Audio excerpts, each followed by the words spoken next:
वर्षाने तुम्ही सुवर्ण महोत्सव साजरा करणार आहात।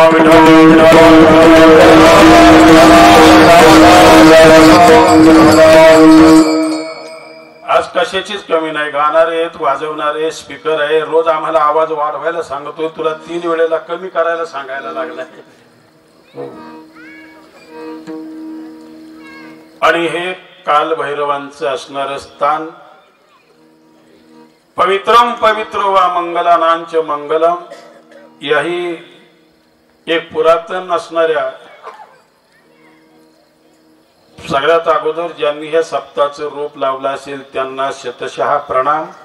आणि तिथून पुढे ज्यांनी त्या वटवृक्षाला मोठं करण्याचं काम केलं असेल त्या सर्व ग्रामस्थ असतील, लहान थोर असतील, त्यांना सगळ्यांना धन्यवाद। अभंगाच्या माध्यमातून थोडासा असा विचार केलाय, बरेच जण म्हणतील महाराज अभंग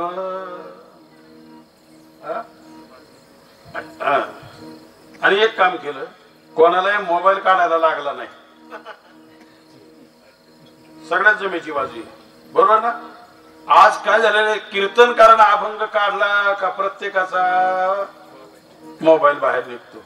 आणि याचं गोपाळ महाराज तुम्हाला अजून एक कारण सांगतो, टीका म्हणून नाही बोलत महाराज मी, हो, भविष्य काळामध्ये पाठ्यावाली गाणारे वाज भेटणार नाहीत तुम्हाला भविष्य काळामध्ये, कारण तेवढ्याच पुरता अभंग पाहायचा, परत त्याची गाठ नाही आणि पुन्हा त्याची भेट नाही।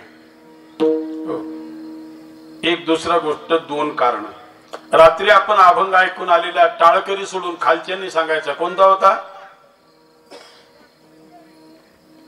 आज सगळे पाहुणे आले का? मला तर रात्री अभंग घेतलाच नसेल कीर्तनकारानं, कोणता होता? इतका पाऊस 6 महिने यंदा झालाय पण सगळं पाणी वाहूनच गेलं, अडवलंय कोणी? कीर्तनाचा अंग, कीर्तनाचा अंग होय अंग, हा एक कारण म्हणून देवाजवळ मागणं मागितलं, आणि दुसरं कारण मागितलं त्या अभंगाला जोडून मी पुढे चाललोय। आणि हे सगळे आमचे बाळ गोपाळ पाहिले, म्हणलं आता यांना 2 तास यांची तोंडच हलणार नाही, कारण आपल्याला जर मोबाईल काढायला लागत होते त्यांनी काय करायचं? त्यांनी फक्त भजन आल्याच्या नंतर टाळ वाजवायचा। अभंगाचा आशय नीट ऐकून घ्या, सगळ्यांच्या पाठ्यातला आहे। आणि दुसरी गोष्ट आहे, ज्याचा हा अभंग पाठ नसेल तो या मंडपातल्या कामाचाही नसेल, कोणाचा नाही। हरिपाठ झाला तरी शेवटला अभंग तोच आहे, काकडा झाला तरी अभंग तोच आहे, कुठलाही काही होऊ द्या, शेवटी अभंग हाचे सगळ्यांचा हा अभंग पाठ आहे। आणि म्हणून याच्यातला सिद्धांत असा आहे की कीर्तनाचा अंग, कीर्तनाचा अंग होय अंग हरिरूप। आणि अशा या कीर्तनाच्या माध्यमातून हरि अंगाला म्हणजे भगवंताच्या प्राप्तीला प्राप्त होण्याचं साधन जे कीर्तन आहे, या भगवंताच्या साधनेनं भगवंतापर्यंत जाता येतंय, म्हणून त्याच्याजवळ मागणं मागितलंय, हे चिदान देगा देवा तुझा विसरण व्हावा। आणि मग आता या अभंगाच्या माध्यमातून जेवढा आपल्याला शोधता येईल तेवढा भावार्थ याचा पाहण्याचा प्रयत्न करू। विठाला विठाला पांडुरंगा करू प्रथम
सर्व जोडी अभंग तुकोबारांचा 4 चरणाचा मागणेपर प्रकरणातला आता तसा अभंग हा मागणेपर प्रकरणाचा कालेच्या आदल्या दिवशी घ्यायचा असतो, पण कीर्तनकाराला दोनच ठिकाणी बंधनं आहेत, एक सुरुवातीला नामपरानं, शेवटी जावं ते मागणीपरानं, मधल्याला आचारसंहिता लागू नाही.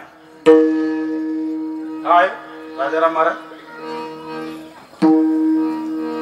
आणि हा खरा योग कुंभार वळणवाल्यांमुळेच इथं आलेला आहे माझाही पण. म्हणजे मग बापू असतील, काशीनाथ भाऊ असतील, राजाराम महाराज असतील, ही सगळी कुंभारवळ्यांची मंडळी. चला असू द्या, एक थोडासा प्रसंग मी तुम्हाला लांब घेऊन जातो तो पुराणांमध्ये, कारण मला सूचना तशीच आहे. थोडस आई चांगलं आहे. मी तर म्हणतो ना महाराज, एवढ्यापर्यंतच नाही हो पडतो रे महाराज, एवढ्यापर्यंत नाही. टीका म्हणून नाही बोलत महाराज. महाराज कोणाची ज्याची ज्याची खोली ज्याची त्याची ज्याला त्याला माहिती आहे महाराज. जसं आता यांनी आल्याच्या नंतर मला सांगितलं असेल आम्हाला असा थोडासा विषय तुमच्याकडून ऐकायचा, तेवढं ठीक आहे, इथपर्यंत ठीक आहे महाराज. आपण सप्ताहाच्या आयोजकांनी ज्या दिवशी ही एक पद्धत चालू कराल ना, जेव्हा जेव्हा कीर्तनकार येईल त्या त्यावेळेला तुम्हाला ऐकण्याच्या विषयाची, त्याला अभंग सांगण्याची पद्धत भजनी मंडळांनी चालू करायला. तुम्हाला सांगतो निम्म गबाळ कमी होऊन जाईल का नाही होणार. आणि परमार्थाला कुठेतरी बेस असला पाहिजे महाराज, कुठेतरी त्याचं अधिष्ठान असलं पाहिजे. चला, एक रामायणातला प्रसंग मी तुमच्यापर्यंत आज नेण्याचा प्रयत्न करणार आहे, आणि त्या रामायणाच्या प्रसंगाच्या सिद्धांतानं जेवढं तुमच्यापर्यंत पोहोचवता येईल तेवढं तुमच्यापर्यंत, आणि तुम्हाला घेता जेवढं येईल तेवढं घ्या. सांगायचं का माझे 2 तास मला फक्त बोलायचे, परंतु घरी जाताना आपण काय घेऊन जाणार आहात याची गाठोडं आपण बांधायचा प्रयत्न करत चला.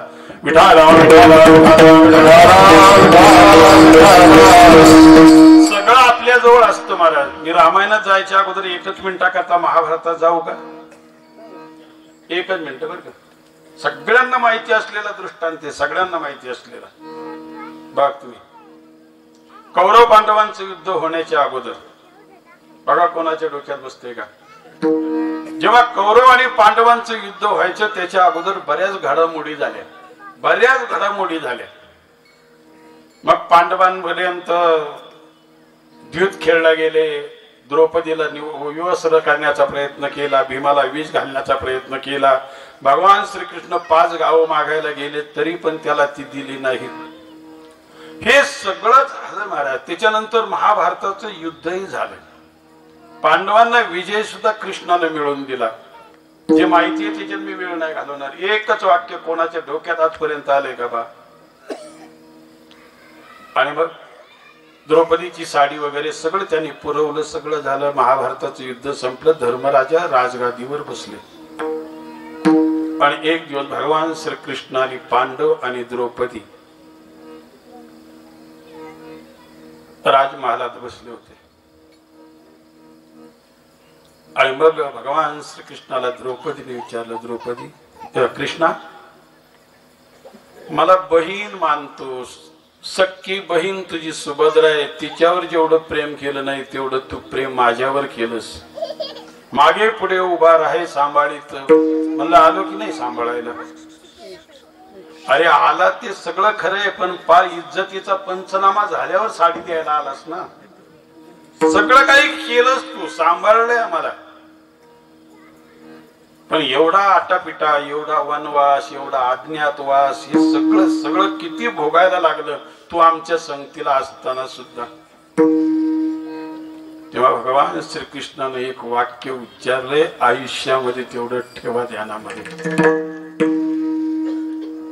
द्रौपदी जेव्हा कौरव आणि पांडवांमध्ये द्यूत खेळला गेला, धर्मराजा हरले गेले. तुलाही डावावर लावलं, राज्य डावावर लावलं, सगळं डावावर लावलं, सगळे हारले. एक विचारू मी, हे तुझे 5ही पती तर समोर बसलेत. असेल एवढा भगवंतावर कोणाचा परमार्थिकांचा विश्वास तर त्याने तो उपयोगात आणा. हे 5ही पती तुझे इथे समोर बसलेत. त्यांना विचार, जेव्हा द्यूत खेळायचं ठरलं, इथं सगळ्यांना माहिती आहे, त्यावेळेला दुर्योधनाने सांगितलं होतं का आमच्या कौरवांच्या वतीनं शकुनी फाशी टाकील. कोण टाकणार होता? अरे साधं उदाहरण आहे आज कोणत्याच्या डोक्यात आले. आमच्या कौरवांच्या वतीनं आमच्यातला एकही भाऊ खेळणार नाही. दुर्योधन खेळणार नाही, दुःशासन खेळणार नाही, कोणीच खेळणार नाही. आमच्या वतीनं कोण खेळेल? आमच्या वतीनं फासे शकुनी टाकील. हे जेव्हा दुर्योधनानं सांगितलं तेव्हा या पाची पांडवांमधल्या एकानं तरी बोलायला पाहिजे होतं, द्रौपदी, का तुमच्या कौरवांच्या वतीनं फासे जर शकुनी टाकणार असेल तर आमच्या पांडवांच्या वतीनं आमचे फासे आमचा भगवान श्रीकृष्ण टाकणार आहे. आणि तुला सांगू द्रौपदी, जर त्या दिवशी फासे टाकायला जर तू माझी निवड केली असती तर जगातला कोणता असा माईचा पूत होता का ज्याने मी टाकलेले फासे बदलवले असते? तुमचं काय मत आहे? आज जगामध्ये जेवढे फासे मी टाकतो तेवढेच खरे होतात ना. बाकीच्यांना कोणाला फासे टाकता आले? खेळ तो येण्याची खेळावा. आणि म्हणून तुझा आहे तुझं पाशी. आणि म्हणून तुम्हाला तुमच्या कर्तृत्वाचा अहंकार, तुमच्या कर्तृत्वाची जबाबदारी तुम्ही स्वीकारली. आणि इथे तुका म्हणे भार घातलियावरी होईल काही वारी नारायण, अथवा तुका म्हणे घालू तयावरी भार वाहू हा संसार. जबाबदारी त्या दिवशी जर माझ्यावर टाकली असती तर एवढं वनवन हिंडायची गरज तुम्हाला कधीही भासली नसती. दुसरी गोष्ट, कारण फासे टाकायचा प्रसंग पहिला होता आणि तुला विवस्त्र करण्याचा प्रसंग नंतर होता. कारण फासेच जर कौरवांच्या बाजूने पडले नसते तर हा प्रसंग उभा राहतच नव्हता. पण एवढंच तुम्ही करू शकला नाही. आणि दोष कोणावर देता? आणि कारुसावे न लगे बहुता. अरे हे प्रारब्ध प्रत्येकानं प्रत्येकाचं बनवलेलं असतं, परंतु त्याच्यावर जर सोपवलं तर यत्पूर्वं विधिना ललाट लिखितं तन्मार्जितुं कक्षमा पत्रं नैव यदा करीर विटपे दोषो वसन्तस्य किं नो लोकोऽप्यवलोकते यदि दिवा सूर्यस्य किन्दूषणं धारा नैव पतन्ति चातकमुखे मेघस्य किन्दूषणं यत्पूर्वं विधिना ललाट लिखितं तन्मार्जितुं कक्षमा विठ्ठल.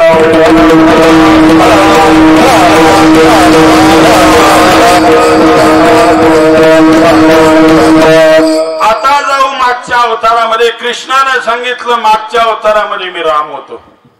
आता मूळ मुद्द्याला हात घालू आपण. मागच्या अवतारामध्ये मी राम होतो.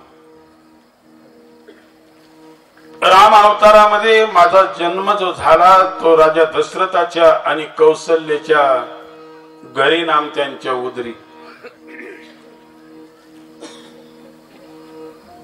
परंतु जे सर्वस्व माझ्यावर सोपवलेलं होतं त्या सर्वस्वाला ते जबाबदार होते. एक त्याच्यातलं छोटस कारण,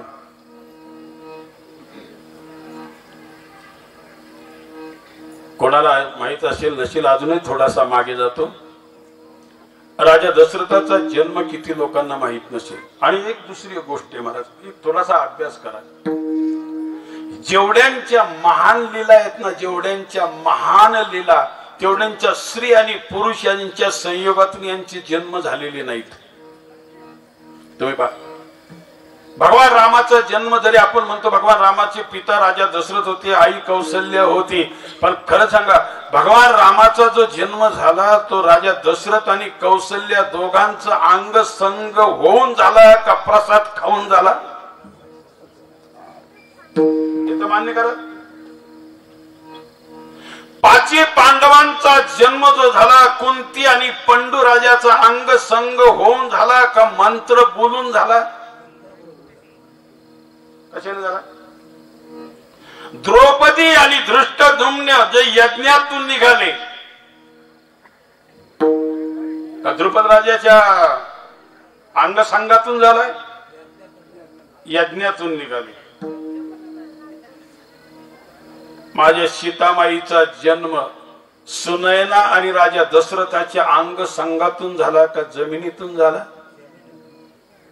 कोणाचाही जन्म पाहत नाही. त्यांच्या सगळ्यांच्या कथा या अशाची एक एकाहुनी बळी रे महाराज. आणि यांच्या कथा आज ज्या गायल्या गेल्यात महाराज, म्हणतो महाराज ती कर्ण असू द्या, कोणी असू द्या, कोणी असू द्या महाराज, जेवढ्यांच्या यशोगाथा आज पुराणांनी गायल्या ना महाराज, त्यांचे जन्मच आहे आयोनी संभवासारखे जन्म आहेत का ते स्त्री आणि पुरुषाच्या संघातून जन्म नाहीये.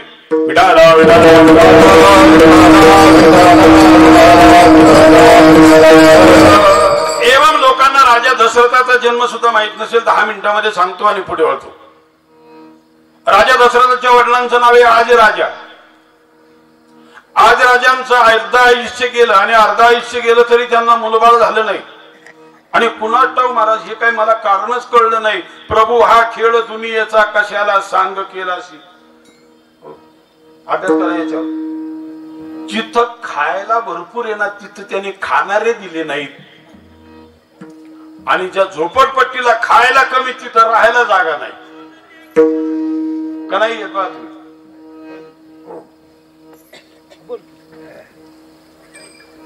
आणि अजून एक गंमत सांगतो तुम्हाला. पुन्हा कधी तिच्यावर आल्यावर आपण बोलू महाराज. ते एका मीटर मध्ये 10 टोप्या सगळ्या होणार नाहीत त्या. हो. रावणानं खालचा पाताळही जिंकला होता. तिथे विद्वत जीवा नावाचा राक्षस राज्य करत होता. त्याच्याशी शूर्पणखेचं लग्न झालेलं होतं. त्याला मारला आणि तिथे आपले 2 सेनापती ठेवले आहे रावण आणि बरोबर ना.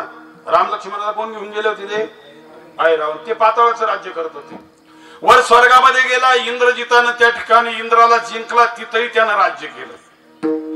सगळ्या पृथ्वी तलावर स्वर्ग मृत्यू आणि पाताळ या सगळ्या ठिकाणी रावणाचं राज्य झालं. पण त्याही काळामध्ये 4 राज्य राहिली होती ती रावणाला जिंकता आली नाहीत. त्याला पाताळ जिंकला आता, पृथ्वी जिंकता आली आणि स्वर्ग जिंकता आला. पण त्याला ही 4 राज्य जिंकता नाही आली. शोधा कुठं तर. एक रावणाच्या काळामध्ये राजा होता आज राजा. त्याच्यानंतर राजा दशरथ. मिथिलेमध्ये राजा जनक, किष्किंधेमध्ये राजा वाली आणि कैकई देशामध्ये राजा अश्वपती, कैकईचे वडील. हे 4 जण राजे हयात होते रावणाच्या काळामध्ये सुद्धा. या 4ही राज्यांवर त्याला जिंकता आलेलं नाही. म्हणून तो जगज्जेता नाही झाला. आणि असाच जगज्जेता होण्याचा त्याने जेव्हा प्रयत्न केला कोणी रावणानं, आणि तो एकदा अयोध्येवर चालून आला. अयोध्येवर आता एवढं जग जिंकलं होतं त्यानं. स्वर्ग जिंकला, पाताळ जिंकला. बरं राहिली होती 4 राज्य तर काय बिघडलं होतं का. पण ती सुद्धा आपल्याच कक्षात पाहिजे महाराज. कुणाच मला कळतच नाही. मोठ्यांची भूक कधी भागणार आहे तेच कळत नाही महाराज.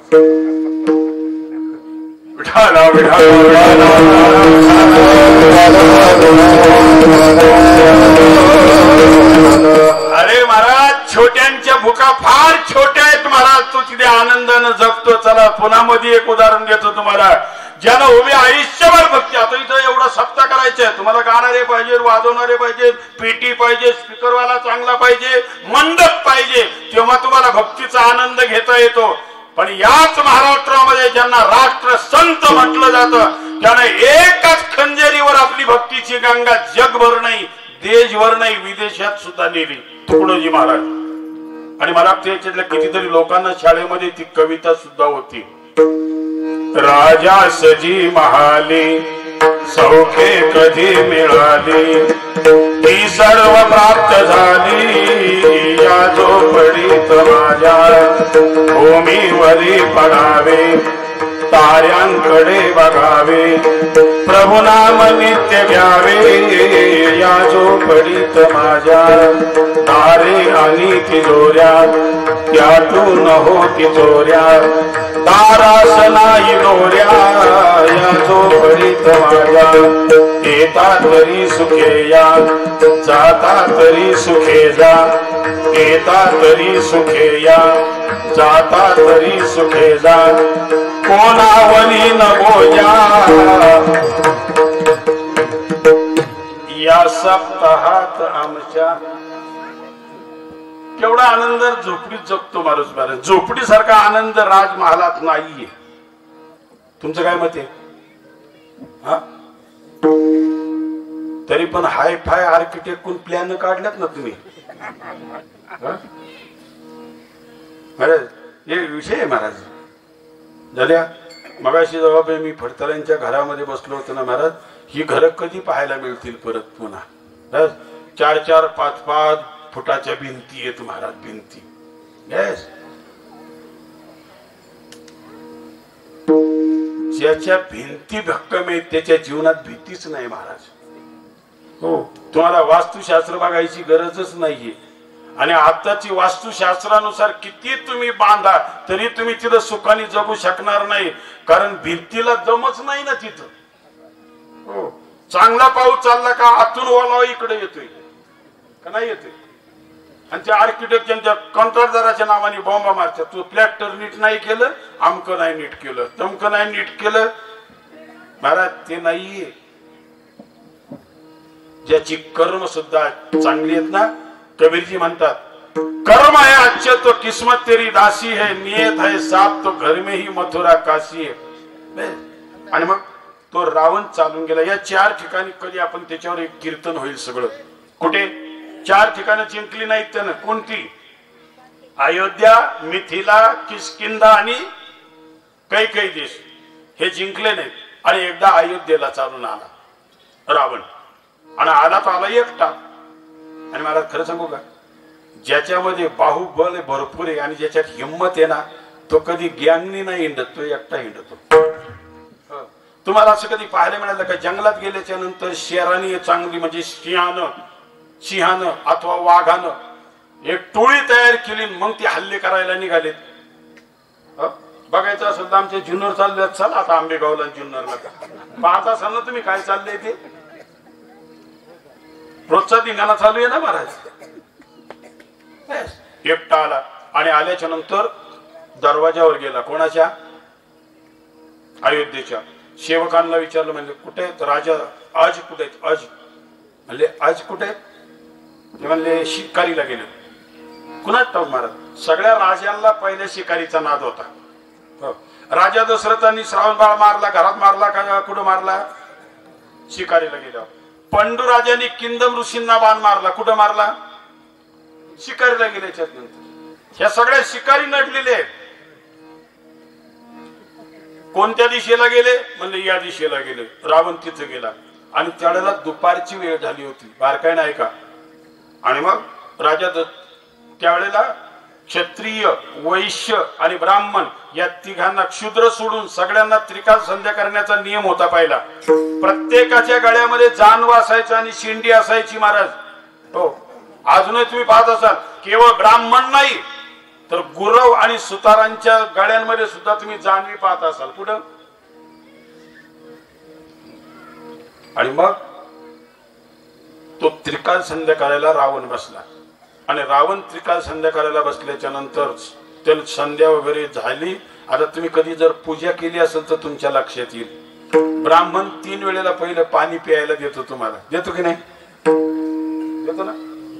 केशवायन महा, नारायणायन महा, माधवायन महा. चौथ्यांदा पाणी खाली. बरोबर. एवढं कोणी केली असली पूजा तर केली ना. यानं काय केलं? रावणाला वाटलं पूजेत विघ्न नको. तो पंडित आहे, ब्राह्मण आहे. आणि मग त्यानं अशा हात बांधून उभा राहिला पूजा होईपर्यंत. राजा आज्याने काय केलं? पहिलं पाणी पेला, दुसऱ्यांदा पेला, तिसऱ्यांदा पेला, चौथ्यांदा काय करायचे? पाणी खाली सोडायचे. तेवढ्यामध्ये त्यानं ते पाणी माग फेकलं. माग त्याची तळपायाची आगमस्त गेली रावणाच्या. म्हणलं याला विधी येत नाही तर करतो कशाला. त्याची संध्या होऊ दिली. आणि होऊ दिल्याच्या नंतर राजानं त्याला विचारलं, रावणानं, राजा दशरथा, अरे तुझ्या खानदानामध्ये अशी कुठं संध्या करतात का? 3 वेळेला पाणी प्यायला, चौथ्यांदा पाणी गोविंदाय नमः स्वाहा म्हणून सोडायचे, तू माग फेकलंयस. त्याला रावणा जाऊ दे, तू कशा करता आलास ते सांग. मला पहिलं हे सांग, तू माग पाणी का फेकलं? विधी चुकला. तेव्हा राजा अज म्हणाले, रावणा मी इथं बसलोय, माझ्यापासून 4 योजन म्हणजे 1 योजन म्हणजे 4 कोस एक गाय चरते आणि तिच्यावर एक व्याघ्र म्हणजे वाघ तिच्यावर झेप मारणारे आणि तिला खाणारे, हे मला इथं कळलंय.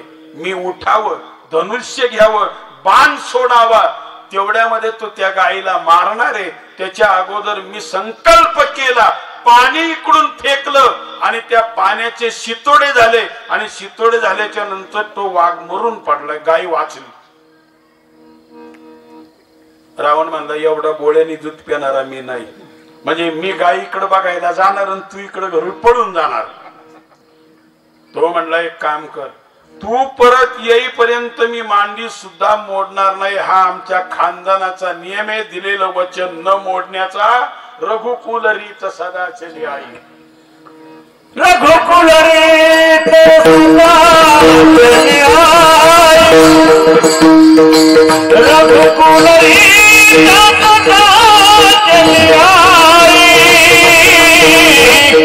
प्राण जाए पर वचन जाए, प्राण जाए पर वचन जाए, रघुकुल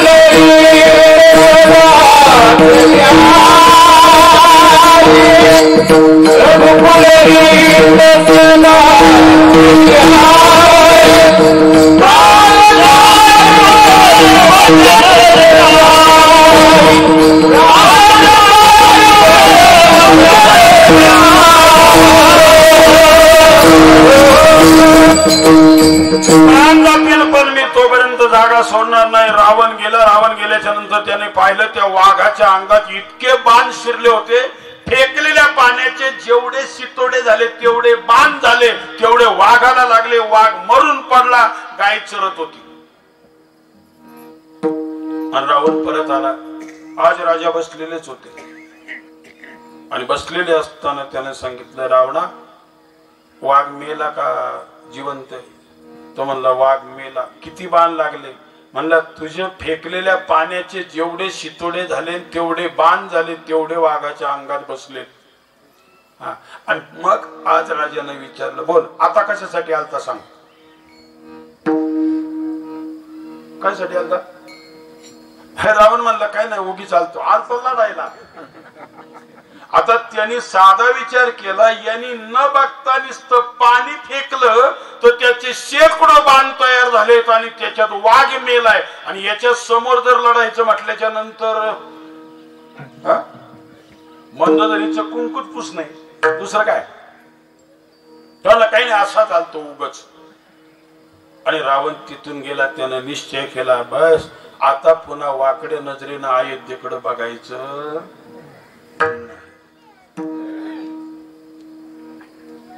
तेवढ्यामध्ये एक तिथं पाण्याच्या जवळ बसले होते ना आचमन करायला, त्या पाण्यामध्ये भगवंताने एक लीला केली. अशी एक असं बिगर मोसमी फुल सोडलं त्या झऱ्यामध्ये आणि ते फुल वाहत आलं आणि इतकं आकर्षक फुल होतं, इतकं आकर्षक फुल होतं.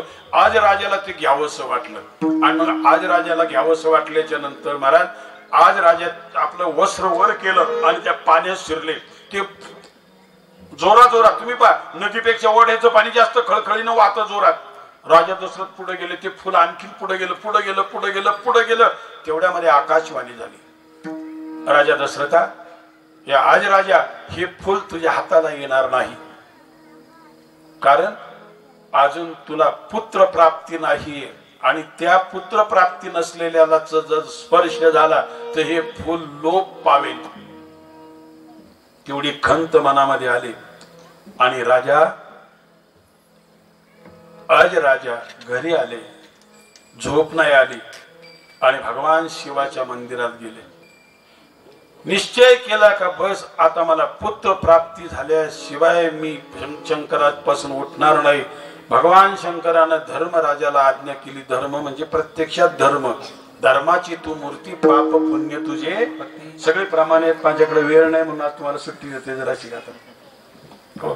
आणि मग परिणाम असा झाला, भगवान शंकराने धर्माला सांगितलं एक काम कर, तू जा आणि त्याला एक पुत्र देऊ नये. धर्मराजा आपल्या पत्नी बरोबर आले. धर्म आणि मूर्ती हे दोघे पती पत्नी आहेत. भागवतामध्ये त्याचं वर्णन आहे. आणि खाली आले आणि खाली आल्याच्या नंतर त्यांनी शरयूच्या तीरावर एक झोपडी बांधली आणि तो ब्राह्मणाचं रूप घेऊन धर्मराजा आज्याच्या दरवाज्यावर गेले. आज्याच्या भिक्षाम देही. भगवान शंकराची पूजा करत असताना सुद्धा त्यांच्या लक्षात आलं कोणीतरी अतिथी आलेला आहे, तपस्वी दिसतोय. आणि म्हणून भगवान शंकराची आज्ञा घेऊन आज राजा दरवाज्यावर आले. दरवाज्यावर आल्याच्या नंतर बोलले, बोल काय भिक्षा हवी आहे? त्याला ज्यात द्याल त्यांनी सोनं नाणं सगळं ताट भरून आणले. ते म्हणले, ही तुझी नाहीये, ही प्रजेची संपत्ती आहे. गळ्यातला हार दिला, म्हणले हा सुद्धा प्रजेचाच आहे. तू जर तुझ्या कष्टाचं जर काही दिलं तर ते मी घेईल. आणि तो ब्राह्मण निघून गेला. बारका नाही का, दुसऱ्याला कधीही दान द्यायचं ठरलं, पुण्य जर कमवायचं असेल ना, स्वतःच्या कष्टानं मिळवलेलंच ते द्यावं तर ते दान फलद्रूप होत आहे. हो, नाहीतर दुसऱ्याचं कमवायचं, त्याचा तळतळाट घ्यायचा आणि इकडं दान धर्म करायचा, पंगत जरी घालायची, मंदिरं बांधायची, ती लाभत नाहीत. शास्त्राचं प्रमाण आहे. कष्टाचा असावा. तो निघून गेला. संध्याकाळ झाली आणि राजा दशरथ दिवस मावळता अंधार पडला आणि कपडे बदलले, नगरीत फिरत बसले. आणि नगरीत फिरत बसत असताना महाराज एक लोहार, घिसाडी म्हणतो आपण त्याला, लोहार म्हणतो, हो, पीक कापायला आलेलं होतं. तो काहीतरी अवजार बनवत होता. दिवसभर तो थकला होता. त्याची बायको झोपायला गेली. पण दुसऱ्या दिवशी तेवढं द्यायचं होतं म्हणून तो एकटाच भाता फुकत होता. एकटाच भाता फुकत होता आणि ती जोडमार करत होता. राजा आज गेले आणि त्याने विचारलं, म्हणले, हे लोहार दादा, एकटाच भाता फुकतो? म्हणला, बायको होती पण ती दमली, ती झोपायला गेली. बर, मग मी तुला भाता फुकू लागू? बरं होईल. पहाटे 4 वाजेपर्यंत भाता फुकला. सगळे अवजार त्याची बनवून झाली. आणि झाल्याच्या नंतर महाराज त्या ठिकाणी त्यानं संध्याकाळी सकाळी उठल्याच्या नंतर 1 पैसा, त्याला टका म्हटलेलं आहे त्याच्यामध्ये ग्रंथामध्ये, तेवढा 1 पैसा त्याला दिला. जुन्या काळातला मजुरी म्हणून तो घेतला. राजा दशरथ आज राजा घरी आले, स्नान वगैरे केलं आणि त्या ब्राह्मणाच्या झोपडीवर गेले. सकाळीच उधारी द्यायला, कारण घेतला होता मग दुपारी देता येईल, संध्याकाळी देता येईल असं नाही महाराज. हो, आता इकडची तुमची सगळी लोक चांगली आहेत. नाहीतर आम्ही प्रत्येक वेळेला पाहतो ना, काल्याच्या दिवशी सुद्धा संयोजकाला सांगावं लागतंय, सप्ताह संपत आला, आजचा शेवटचा दिवस आहे, वर्गणी ज्याची त्यांनी. इकडं नाही सांगायला लागत म्हणा. 48 वर्ष चालले ना. ज्या द्यायचे त्यानं सुरुवातीला द्यावं महाराज. ते गेले होते स्नानाला आणि स्नानाला गेल्याच्या नंतर त्याची बायको झोपडीतून बाहेर आली. आणि आल्याच्या नंतर महाराज त्यांनी पाहिलं. म्हणले, कोण आहे? म्हणजे मी आज राजा आहे. काल तुमचे धर्मपती भिक्षा न्यायला आले होते, त्यांनी माझ्या कष्टाची भिक्षा मागितली आणि म्हणून माझ्या कष्टाची भिक्षा घेऊन आलोय. काय देताय? म्हणून तिने आपली ओटी पुढे केली. ओटी तिला वाटलं आता राजा देणार आहे म्हणल्यावर काय बारीक सारीक थोडं देणार. ओटीत घेतलं आणि त्यांनी 1 पैसा तिच्या ओटीत टाकला. ती पाहतच बसली आणि मनात म्हणत होती, हलकट मेला, 1 पैसा दिला. आणि तेवढ्यामध्ये ती आज राजा निघून गेले आणि ब्राह्मण आले. ती पाहत उभी होती आणि उभी होती तर महाराज त्याने विचारलं, काय पाहतेस तू? म्हणले, आज राजा आला होता. बर, मग काल तुम्ही त्याच्या दरवाज्यावर गेले होते? म्हणले, हो. असल्या हलकटाच्या दरवाज्यावर कशाला जायचं? हो. त्या ब्राह्मणाला विचारलं, झालं काय? तो दक्षिणा घेऊन आला होता तुम्हाला. म्हणले, काय दक्षिणा दिली? तिनं तो 1 पैसा त्या ओटीतून घेतला. बारका नाही का, तो ओटीतून घेतला आणि असा फेकून दिला. हा, आणि मला तो पैसा त्या जमिनीत गेला. पैसा जमिनीत गेला आणि जमिनीत जसा तो गेला तसं तो ब्राह्मणाने आपली ती पंचपात्री वगैरे ठेवून दिली, पळत गेला आणि तिथं उकरायला लागला. 1 पैसा होता त्याच्यासाठी एवढा अट्टास का करता? तुला माहित नाही, तो कष्टानं त्यानं कमवलेला रात्रभर पैसा होता. कष्टानं कमवलेला होता. आणि म्हणून माझ्या तुकाराम महाराजांचं सुद्धा प्रमाणे जोडून या धन उत्तम व्यवहारे उदास विचारे वेच उदास विचारे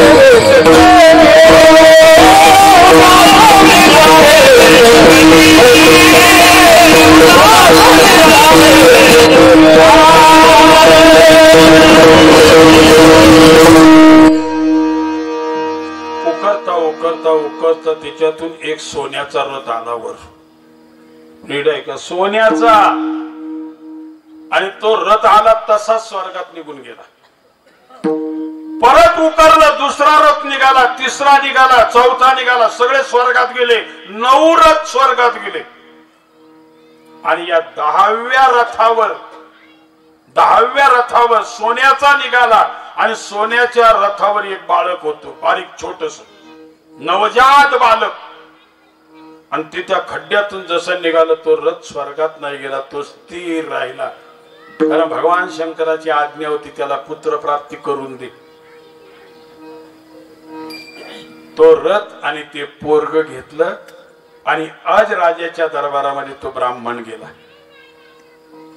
पुन्हा आवाज दिला, ओम भवती भिक्षाम देही. सेवकांनी जाऊन सांगितलं, राजा कालचा तो 2 दिवसापासून आलेला तो भिक्षुक पुन्हा आलाय. त्याला काय पाहिजे ते द्या. पण महाराज त्याने आवाज दिलाय, परंतु त्याच्या हातामध्ये सोन्याचा रथ आहे. आणि ज्याच्या हातात सोन्याचा रथ आहे तो मागायला कशाला येईल? राजा स्वतः आले, नमस्कार केला. हो. आणि प्रणाम केल्याच्या नंतर त्याला विचारलं, किम कर्मेती, कोणत्या आशेनं आलात तुम्ही? कोहम कतमिदम जातम किम नाम ते त्वम कुतागतोषी, कुठून काय घेऊन आलात? तेव्हा त्यानं सांगितलं, राजा तू जो कष्टानं मिळवलेला 1 पैसा होता तो पैसा माझ्या धर्मपत्नीकडून जमिनीवर पडला. तो जमिनीतून मी शोधायचा प्रयत्न केला, त्याच्यातून 9 रथ निघाले, ते स्वर्गात गेले. हा 10वा रथ आहे आणि सोन्याचा आहे. आणि त्याच्यावर एक बालक आहे. मला याची गरज नाहीये. तुझ्याही राजगादीला वारस नाही म्हणून हा मुलगा आणि हा रथ मी तुला द्यायला आलेलो आहे. आज राजानं तो रथही घेतला आणि तो मुलगाही घेतला. आणि योगायोगानं त्यांचे कुलगुरू आहेत ते वशिष्ठ आहेत, ते योगायोगानं तीर्थयात्रेला गेलेले होते. आणि म्हणून त्यांनी आज राजानं सांगितलं, बाबा तुम्ही जर या मुलाला मला देण्यासाठीच जर आणलंय ना, तर माझे कुलगुरू सध्या राजमहालामध्ये नाहीयेत, तेवढं याचं नामकरण करून जा, नाव ठेवून जा, बारसं करून जा. आणि मग त्यांनी समोर ठेवलं आणि सांगितलं त्या ब्राह्मणानं, हे आज राजा, याच्या अगोदर 9 रथ स्वर्गात गेले. किती? 9 गेले. हा 10व्या रथावर प्राप्त झाला. दश म्हणजे 10 आणि रथ म्हणजे रथ. 10व्या रथावर हा पुत्र प्राप्त झाला, म्हणून मी याचं नाव दशरथ ठेवतो.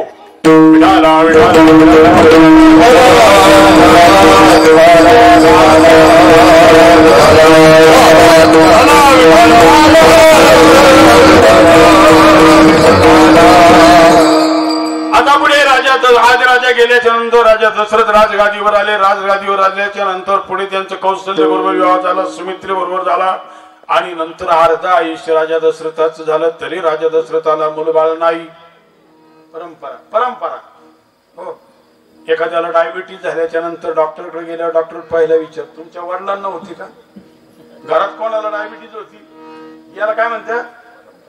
हा, अनुवंशिकता. त्याला नाही, याला नाही, याला नाही. अर्ध आयुष्य झालं. आणि मग राजा दशरथांना कळलं का अश्वपतीच्या घरी एक कन्या आहे, त्याचा जीवलग मित्र आहे. कोण? कैकेयी. आणि महाराज एका ग्रंथामध्ये कबंध रामायणामध्ये एवढं सुद्धा उदाहरण येते, जशी तुमची पोरं जरी आता इथं तुमची गावाला जन्माला आलेली असली तर बरेच जणांची पोरं ही पुण्यात शिकायला असतील, नाही? पुण्यातलं शिक्षण झाल्याच्या नंतर सुद्धा ती बाहेर देशाच्या बाहेर सुद्धा पोरं शिकायला आहेत ना. तसे राजा दशरथ लहानपणी अश्वपतीच्या घरी धनुर्विद्या शिकायला होते. ग्रंथ पहा. त्यावेळेला कैकई सुद्धा त्याच क्लासमध्ये होती, म्हणजे ती शिकायला तिथं हे शिकत होते, ते शिकत होते, हे शिकत होते, ते शिकत होते. आणि म्हणून कैकई 3 विषयामध्ये तिचा हात कोणी धरत नव्हता. लक्षात ठेवा, एक भविष्य जाणण्यामध्ये, 2 घोडे हाकण्यामध्ये म्हणजे रथ हाकण्यामध्ये, आणि 3 धनुष्यबाण चालवण्यामध्ये. आणि म्हणून राजा दशरथानं सांगितलं, आता मला मुलबाळ होण्याची आशा नाही, अश्वपती तुझी ही कन्या मला दे, परंतु आता ही द्यावी तर याला 2 पत्न्या अगोदर आहेत, नाही द्यावी तर याची मैत्री तुटेल. बरं, आणि म्हणून कैकईलाच विचारलं, कैकई राजा दशरथ हे अयोध्येचे राजे आहेत, त्यांना 2 पत्नी आहेत, त्यांना आता मुलबाळ होण्याची आशा नाही, म्हणून त्यांना राजगादीला वारस पाहिजे, म्हणून ते तुला मागायला आले. कैकईनं बारकाईनं बघितलं, मी मागाशी सांगितले भविष्य जाणण्यामध्ये फार हुशार होती. तिनं राजा दशरथाच्या ललाट रेषा बघितल्या आणि तिच्या लक्षात आलं का यांच्याच पोटी परब्रह्म परमात्मा जन्म घेणारे, आणि जर परब्रह्म परमात्मा जन्म घेणारे आणि जर त्या दोघींना आता मूल होणार नाही आणि परमात्मा तर जन्म घेणारे, म्हणजे आता कोणाच्या पोटी जन्म घेईल? माझ्याच घेईल. म्हणून परमात्म्याची आई होण्याचं भाग्य जर मला मिळत असेल तर मी लग्नाला तयार आहे. राजी है आमुची में जिसमें तेरी राजा है. कैकईनं होकार दिला, तरी पण अश्वपती राजानं वचन घेतलं, राजा हिच्या पोटी जन्माला येणारच पोरग मी राजगादीवर बसवील असं मला वचन दे. आता वचन दिलं. पुढे 12 वर्ष झाली, पुढे लग्न नाही करून मुलगा नाही झाला, आणि लग्न नाही झाल्याच्या नंतर आता काय निश्चय बायका करायच्या. आणि म्हणून त्यांनी वशिष्ठांना विचारलं, गुरुजी माझ्या राजगादीला वारस पाहिजे, त्याला काही उपाय सांगा. तेव्हा वशिष्ठांनी सांगितलं, तुला पुत्र कामेष्टी यज्ञ करावा लागेल.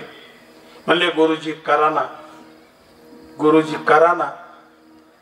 पण गुरुजींच्या पुढे समस्या उभी राहिली.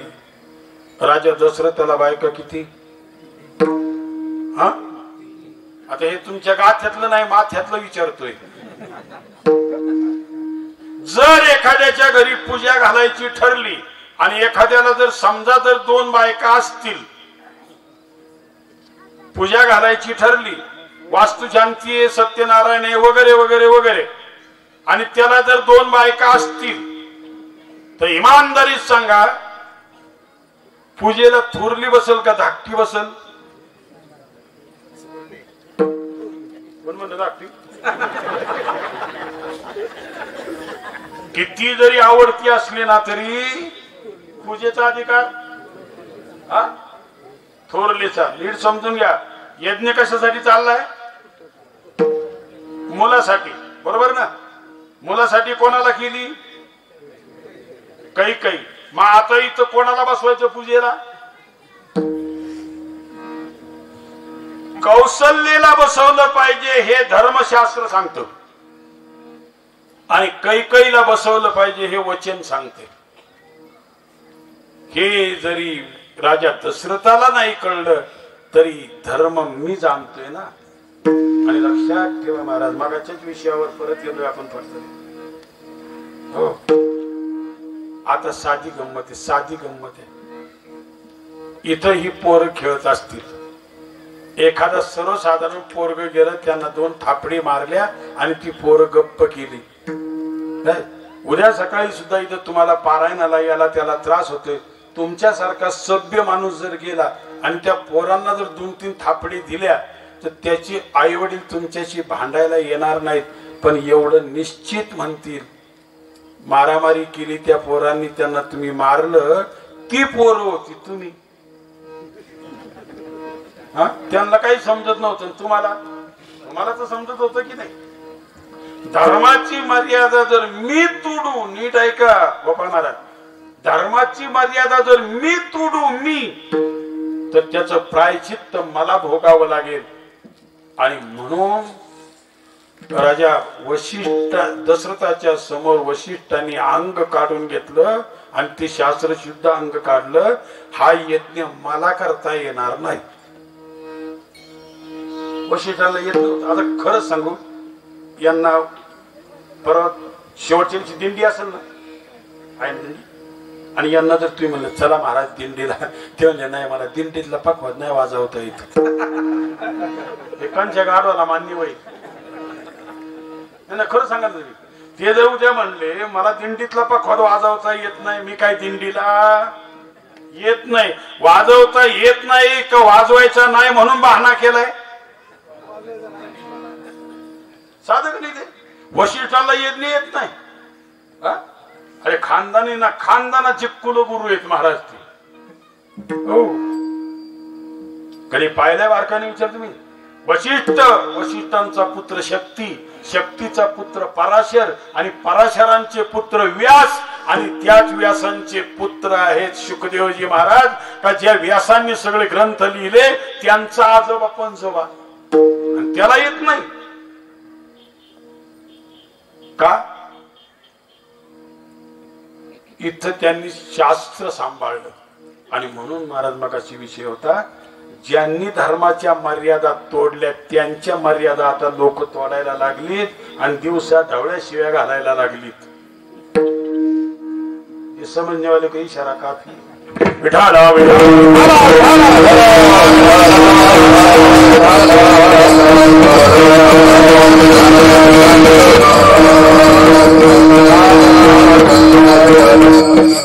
म्हणून महाराजांचं प्रमाण आहे. महाराज मी प्रमाणाशिवाय कधीच बोलत नाही.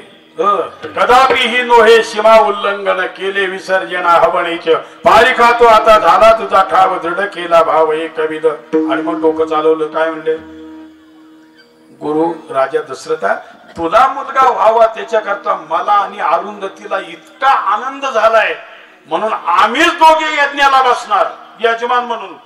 आता आलं का बारक्याचं मोठ्याचं काही?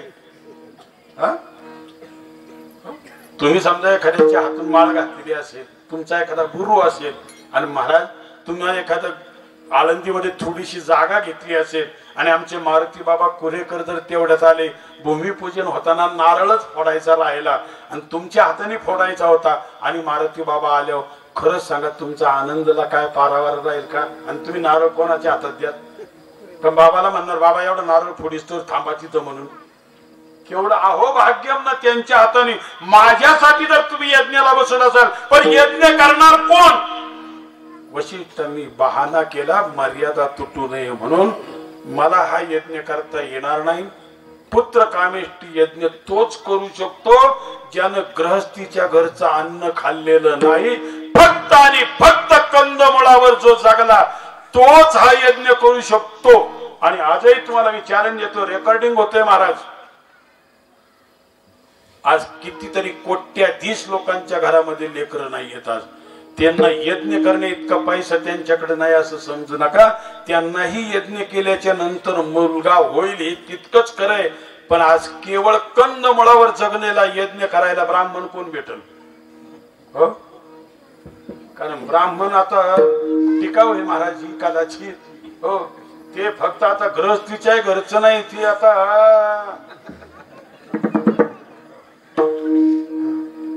आमच्या नाशिकवाल्यांना विचारा. वाणी इथूनच सगळा घोटाळा आहे महाराज. आणि मग असा कोण आहे तर असा फक्त आणि फक्त विभांडकाचा पुत्र शृंगी. त्यांना आणलं आणि त्यांना आणल्याच्या नंतर यज्ञाला बसवलं. यज्ञ झाला, प्रसाद निघाला, वशिष्ठांच्या हातात दिला. वशिष्ठांनी राजा दशरथाकडे दिला. गदिमांनी वर्णन केलंय, दशरथा हे घे पायसदान. वशिष्ठांनी राजा दशरथाच्या हातात दिला. राजा दशरथाने त्या तिघींना तो वाटून दिला. वाटून दिल्याच्या नंतर महाराज त्यांना मुलं झाली. मुलं झाल्याच्या नंतर तो कसा वाटलाय तो पहा. आता आजही ज्यांनी रामविजय ग्रंथ वाचलाय ना, रामविजय ग्रंथ, फक्त त्यांना सगळ्यांना माहितीये का राम आणि लक्ष्मण कैकेयीचे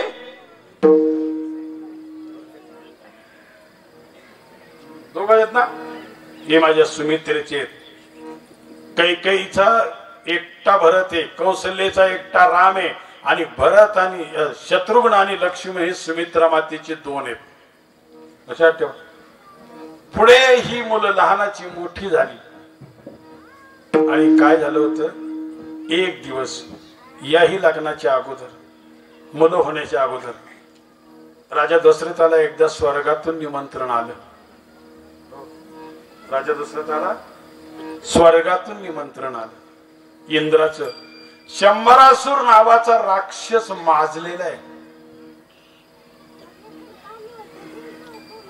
तो माझ्यावर चाल करून येतोय, माझ्या मदतीला या. राजा दशरथाने आपला रथ काढला आणि स्वर्गात जायला निघाले. सारथ्याला सांगितलं रथ तयार कर. सगळी लगबग बघितली आणि लगबग बघितल्याच्या नंतर काही मी बघायला सांगितले, तिनं भविष्य जाणण्यामध्ये हुशार होती. तिनं ही सगळी गडबड बघितली, राजा दशरथाची काय गडबड चालली.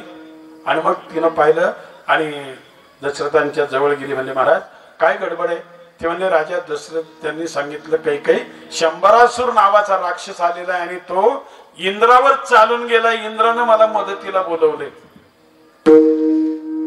काही थोडेसे डोळे बंद केले आणि अंतर्मुख होऊन पाहिलं. ध्यानावस्थित तद्गतेन मनसा पश्यन्ति यं योगिनो. आणि पटकन म्हणाली महाराज तुम्हाला आज मी एकट्याला जाऊ देणार नाही, मी तुमच्या बरोबर येणार आहे.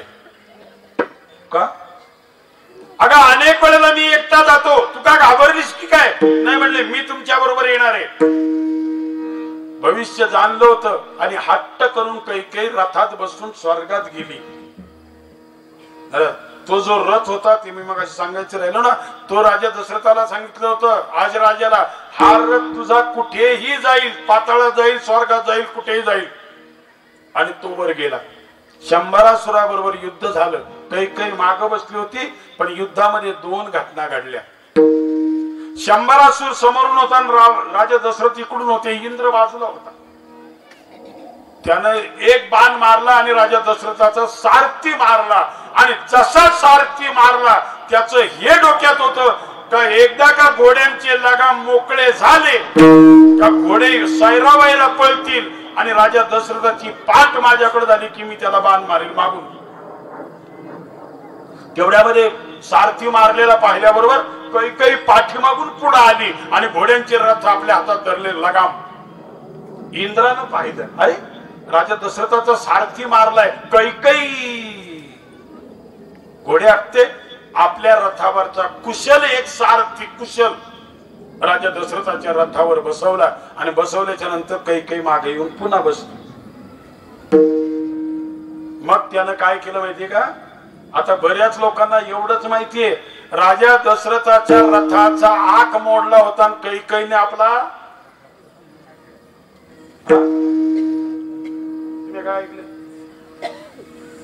काय ऐकले तुम्ही हात घातला ना. तुम्ही सगळे शेतकरी मंडळी आहेत, बैलगाड्या सगळ्यांनी पाहिल्यात ना. इमानदारी सांगतो महाराज, आपण पुणे जिल्ह्यातलेच आहोत. एक तर गाडीचा आक मोडत नाही आणि मोडला तर कुठून मोडतो,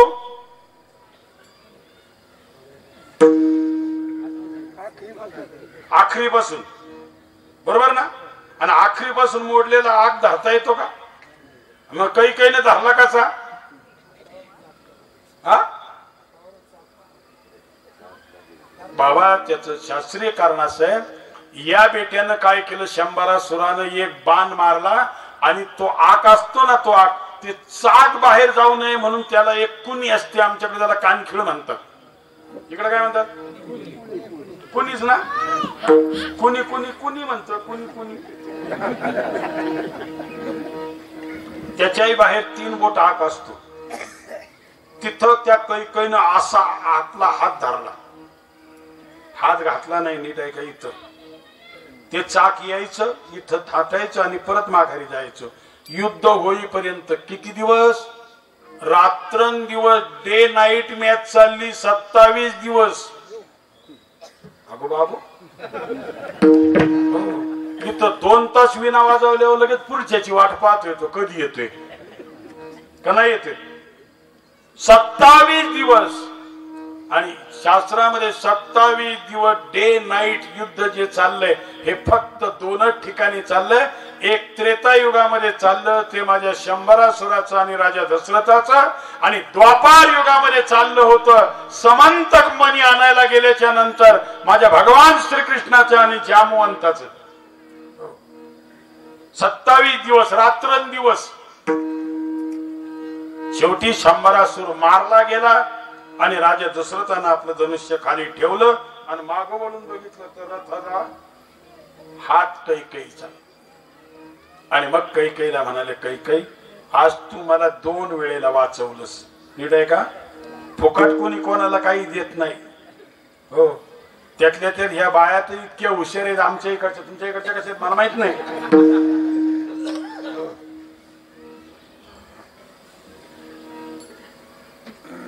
यांच्या डोक्याला जास्त डोके लावू नये, कुठल्याच गाड्यानं लावू नये महाराज.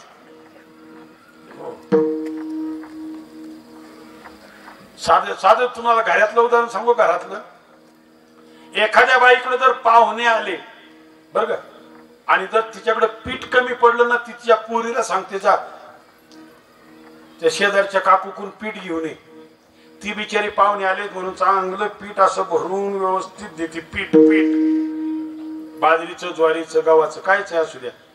आणि ते ज्या वेळेला उष्ण द्यायचं असते ना, त्यावेळेला ती देणारी अशी वरून हळू धारला येते.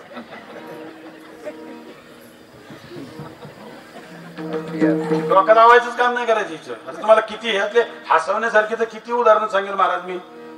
आपल्यावर ज्या वेळेला इंग्रजांचं राज्य होतं ना, इंग्रजांचं राज्य महाराज, एक बाई सकाळच्या प्रहरी आंघोळ केली, आंघोळ केल्याच्या नंतर आता ह्या महिलांचं आपल्याला माहिती ना काय करतात, त्या तुळशीला पाणी घालतात का नाही, पूजा करतात. आणि तुळशीला एक आपल्यातली हिंदू धर्मातली बाई तुळशीला पाणी घालत होती.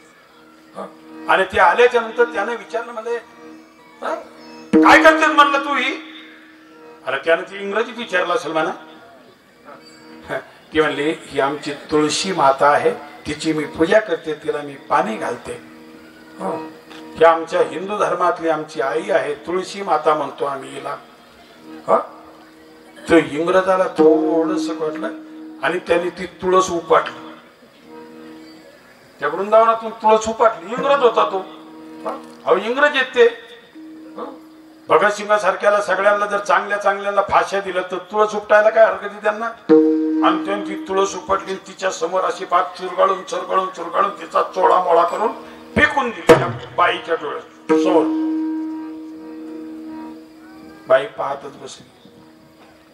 आणि मग त्यानं तिला विचारलं, ये तेरी माता आहे तर पिता कोण आहे. ही जर आई आहे तर बाप असेल ना कोणीतरी, पिता कोण आहे. नादी लागायचं नाही बायांच्या म्हणून म्हणते. तिने डोकं चालवलं, याला बापच दाखवते म्हणली. आणि त्याला हाताला धरून न्याला आणि एक झाड दाखवलं. हो, तुमच्याकडे काय म्हणतात त्याला मला माहित नाही, मला ते खास खुयरीचं झाड दाखवलं. माहिती का ते खास खुयरीचं. अंगाला नुसतं लागलं तरी ये मेरा पिता आहे.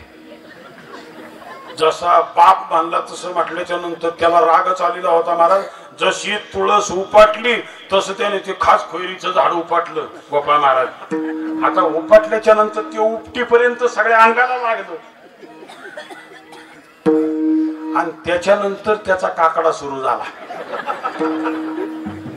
कशाचा. हे संतांनी सांगितलेला विनोद आहे महाराज. आणि मग त्या संतांनी असा विनोद केला, त्याच्यात विनोदात विनोद केला महाराज. खाजून खाजून खाजून खाजून तो इतका लाल झाला, इतका लाल झाला.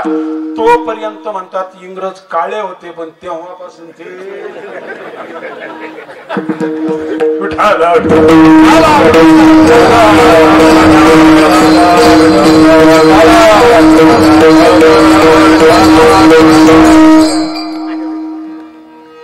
चला विनोद सोडून द्या. मी काय सांगत होतो.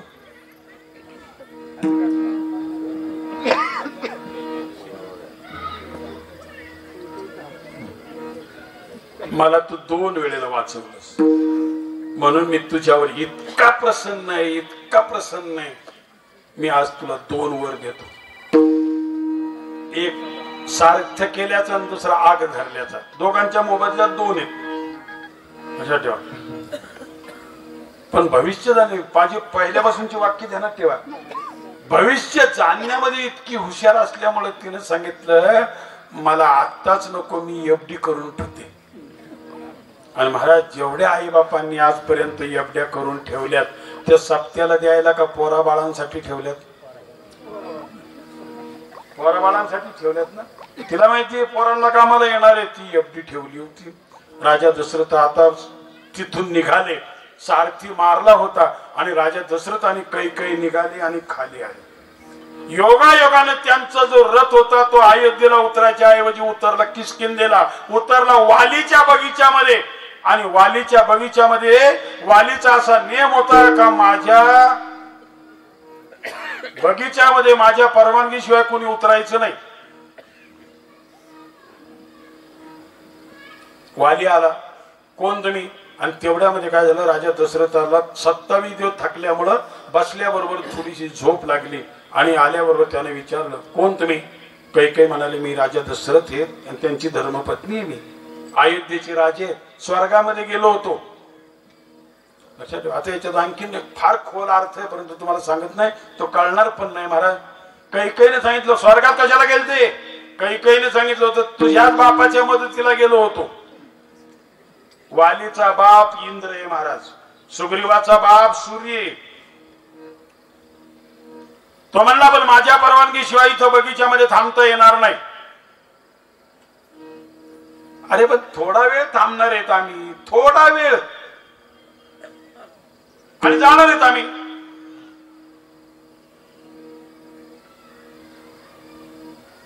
थांबायचं असेल तर माझ्याशी युद्ध करावं लागेल. हे थकलेले होते 27 दिवस.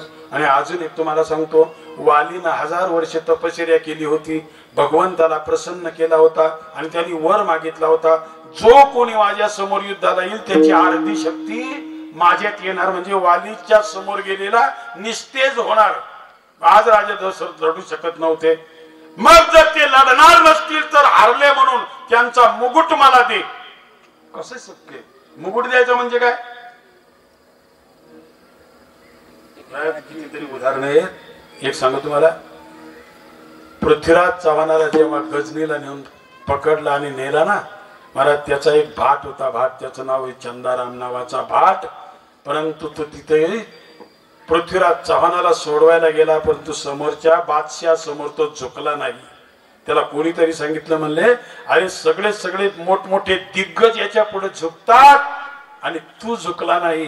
त्यावेळेला त्याचं एक उत्तर होतं गोपाळ महाराज, तो म्हणला मी झुकलो नाही याचं एकमेव कारण आहे, कारण जे डोकं झुकायला पाहिजे ना त्या डोक्यावर माझ्या पृथ्वीराज चव्हाणाची पगडी आहे, म्हणून जर ते झुकलं तर माझा पृथ्वीराज झुकल्यासारखं मला वाटेल.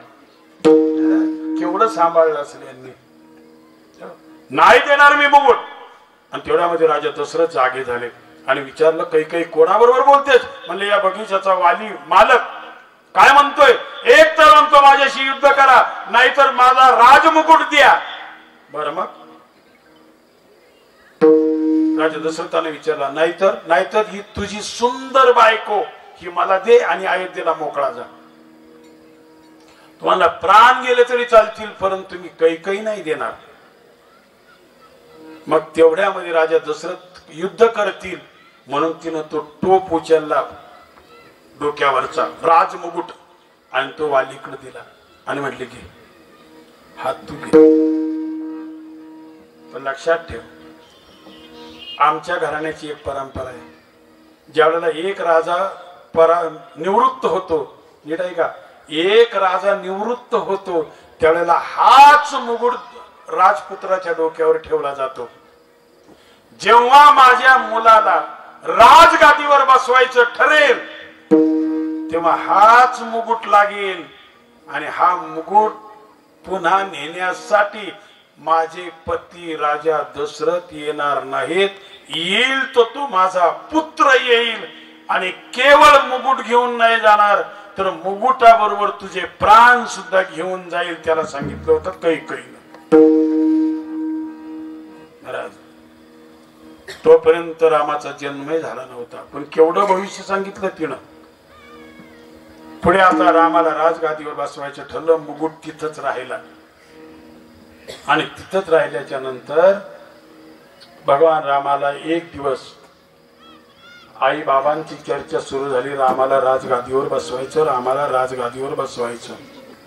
तेव्हा एक दिवस रामाला जवळ घेतला आणि कैकेयीने सांगितलं, कैकेयी आई बाबा मला राज गादीवर बसवायचा विचार करतायत. हो म्हणजे बाबा तुला राजगादीवर बसवायचे, पण माझी एक तुला विनंती आहे. म्हटले काय? उद्या तू राजगादीवर बसशील, पण तुझ्या डोक्यावर मुकुट कोणाचा ठेवणार? का? अरे आपल्या राजघराण्याचा मुकुट इथं नाहीये, तो वालीकडे. आणि मला असं कळलंय का त्याही वालीनं रावणाला बगलत दाबून 7 समुद्राचं स्नान घातलं आणि अंगदाच्या पाळण्यावर टांगला. तारेनं सांगितल्याच्या नंतर रावणाला सोडून दिला आणि तो मुकुट, राजा दशरथाचा मुकुट अंगदाच्या खोलीमध्ये होता. आणि जेव्हा रावण त्याला सोडून दिलं त्यावेळेला तो मुकुट घेऊन तो पळून गेला. आता मुकुट वालीकडे, रावणाकडे. आता इमानदारी सांगा, खरंय अगदी ज्या पाळण्यात होता ना त्या व्यवस्थित रूम मध्ये तो मुकुट होता. रावणाला जसा सोडला तसा त्यांनी सोडल्याच्या नंतर तो सोन्याचा मुकुट घेऊन तो पळाला. आता खरं सांगा ना बारकाईनं, काय गरज होती त्याला सोनं चोरायची? थोडं होतं का तिथं? कितीतरी प्रमाणे महाराज लोकांना सगळ्यांची बात आहे. सप्तकोटीचं निस्ती होती का नाही? मग एवढं सोनं होतं तरी चोऱ्या.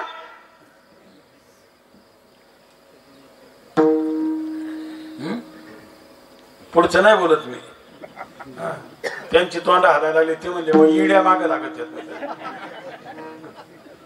आणि मग हे तुकाराम महाराजांचं कधी वाक्य यायचं? ठेविले आनंदी चित्ती असू द्यावे कोणाला समाधानी महाराज. आणि मग म्हणाले आई एक काम कर ना, रावणाकडून मुकुट आणायचंय तर रावणाने मुकुट नेलाय, त्याला मारण्यासाठीच माझा अवतार झालाय. कोण? कुंभकर्ण आणि बिभीषण. लीड आहे का 2-4 मिनिटांमध्ये? माझं एक काम तू कर. माझा अवतार कशासाठी झालाय सांग? परित्राणाय साधूनां विनाशाय दुष्कृता मात्वा यदा यदा हि धर्मस्य ग्लानिर्भवति. आणि त्याही पेक्षा आई गोपाळ महाराज धर्माचं पालन करण्याकरता माझा अवतार झालेला आहे. धर्माचे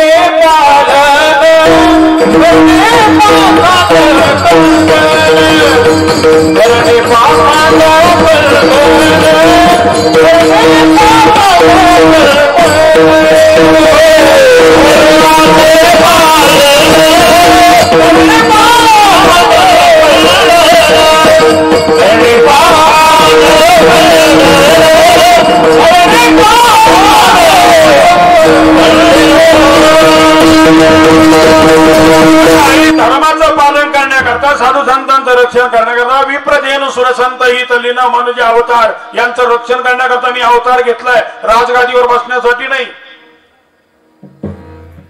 आणि आपलं विश्वरूप दाखवलं महाराज. आणि मग तिची खात्री पडली हा परब्रह्म परमात्मा आहे.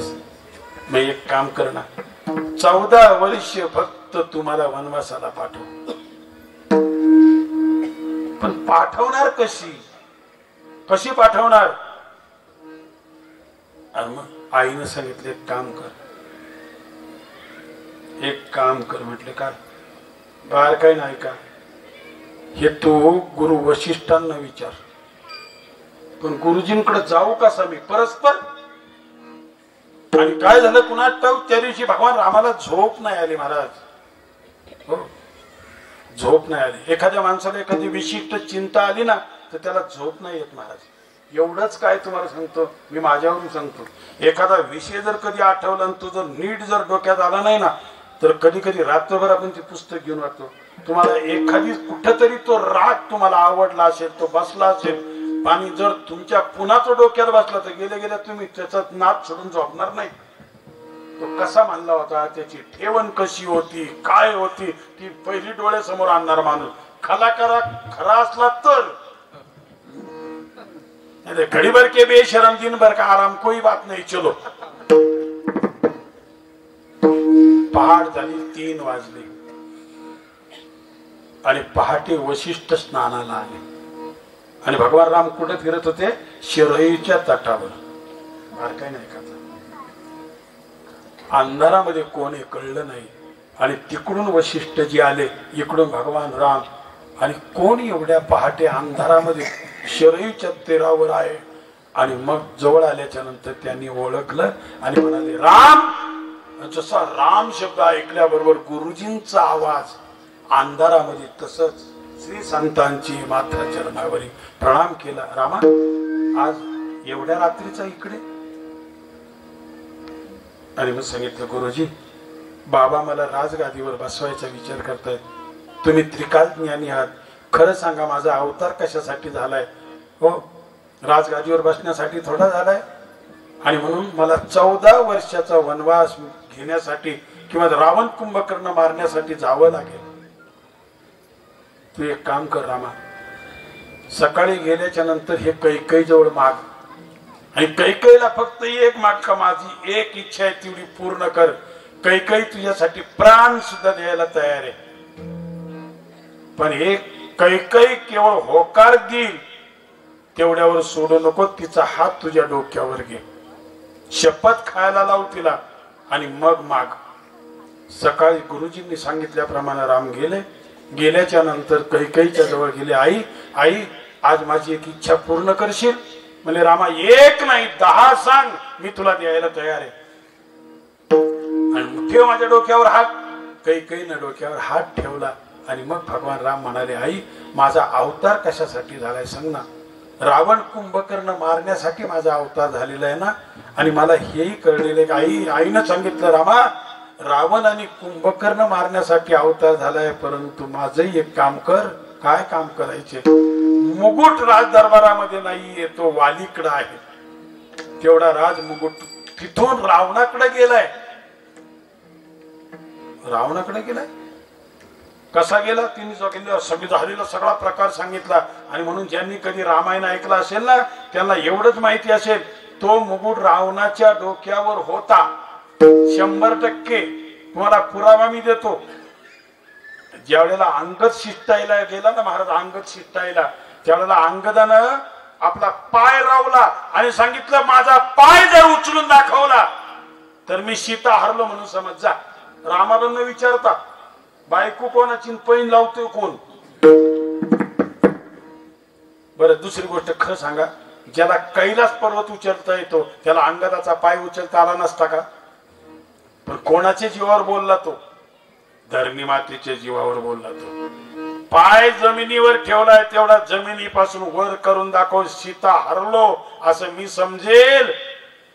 पण त्याला आत्मविश्वास होता, ही जरी प्रतिज्ञा माझी असली तर पाय धरून ठेवायची जबाबदारी सीतेची आईची. नाही कळलं का तुम्हाला? पाय धरून ठेवायची जबाबदारी कोणाची आहे? ती कसा पाय हलून देईन वर? ती हलून देणार नाही. आणि मग त्यावेळेला त्यांनी बुक्की मारली, खाली हात आपटला होता. भांडणं झाल्याच्या नंतर माणूस म्हणतो, रे तुझं काय म्हणणे बोल, जमिनीवर आपटतो ना माणूस हात, तसा हात अंगदाने आपटला आणि रावणाचं सिंहासन डोलायमान झालं आणि त्याच्यातले 4 मुकुट त्याच्या डोक्यावरून खाली पडले. त्याच्यातला एक मुकुट अंगदाजवळ आला आणि तो राजा दशरथाचा मुकुट होता. तिथून त्या महालातून त्यांनी तो मुकुट घेतला आणि सुवेल पर्वतावर रामाकडे फेकला. आला ना अयोध्येचा मुकुट जागेवर? जागेवर आला, जागेवर महाराज. तेवढा मुकुट घेऊन आणि मग कैकईने सांगितलं, पण तुला राजगादीवर बसवायचे, अशा वेळेला जर मी तुला वनवासाचं नाटक करून जर पाठवू,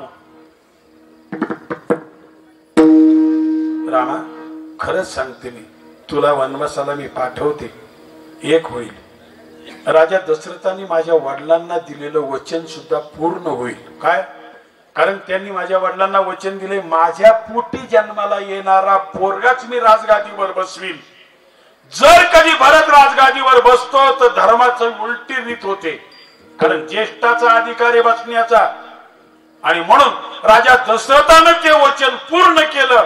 भरत बसला नाही, त्याला राजा दशरथाचा काय दोष? म्हणजे वचनातून ते निवृत्त होतील. आणि एक काम कराई, पण जगामध्ये माझी फार निंदा होईल ना रे रामा. निदंती नीतीने पुन्हा यदि वास्तुवंतु लक्ष्मी समाविच्यतु गच्छतु वायतेदम आद्यैव वा मरणमस्तु युगांतरे वा न्यायात पथ प्रविचलन्ति पदम नदीरा. आई, जगानं जरी तुझी कितीही जरी निंदा केली, जगानं जरी तुला त्यागलं, सगळ्यांनी त्यागलं, तरी पण हा विश्वाचा बाप राम तुला अंतर देणार नाही, हे मी तुला वचन देतो. खरंच रामा, पण माझ्यापासून तू 14 वर्ष वनवासाला जाशील, कारण त्याने सांगितलं होतं, कारण रावणाचं आणि कुंभकर्णाचं आयुष्य किती राहिले तेवढंच मला वनवासाला पाठव, आणि तुझ्याकडे 2 वर आहेत ते माझ्यासाठी मोड. पण रामा, तुझा आणि माझा वियोग होईल. 14 वर्ष तू माझ्यापासून दूर जाशील, लोकांच्या निंदेला मी भीक घालत नाही, पण तुझा आणि माझा जो वियोग होणार आहे त्या वियोग मात्र मी सहन करणार नाही. पण जर तू माझ्यापासून जरी दूर गेला तर रामा, तुझं एक मागणं मी मान्य केलंय, माझं एक मागणं तू मान्य कर. अभंगाचं पहिलं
विसर, मला पडू देऊ नकोस, एवढं काम कर. तू 14 वर्षानं परत येईपर्यंत गुण गाईन आवडी, हेची माझी सर्व जोडी.